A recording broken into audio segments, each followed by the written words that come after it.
भारत देश के नाम पर एक महासागर का नाम है, उसका नाम क्या है? भारत देश के नाम पर एक महासागर का नाम, उसका नाम क्या है? भारत से कौन सी रेखा बीचों बीच काटती है? भारत को कौन सी रेखा बीचों बीच काटती है? कर्क रेखा भारत के कितने राज्यों से होकर गुजरती है? कर्क रेखा भारत के कितने राज्यों से होकर गुजरती है? कौन कौन?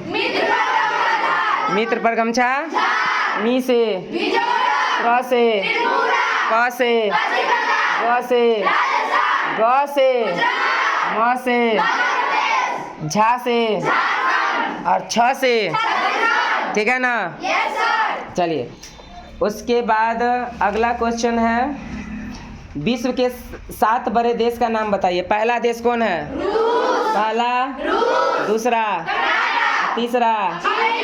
तीसरा चीन, तीसरा और 7वां में कौन आएगा? 7वां में कौन आएगा? 7वां में भारत का दक्षिणतम बिंदु कौन है? भारत का दक्षिणतम बिंदु कहाँ है? कहाँ है? कहाँ है?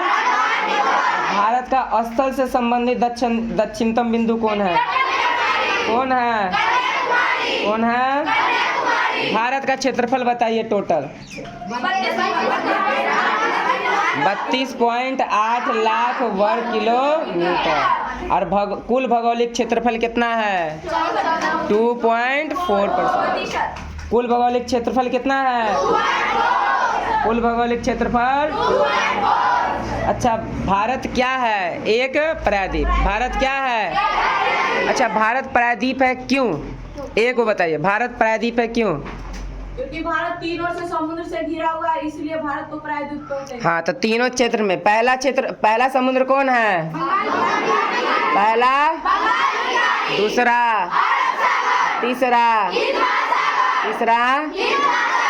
चलिए, अब भारत के मैप का नक्शा का पूछ लेते हैं, ठीक है ना? चलिए, भारत के उत्तर में हिमालय, भारत के उत्तर में, दक्षिण में, उत्तर में, दक्षिण में, पूरब में,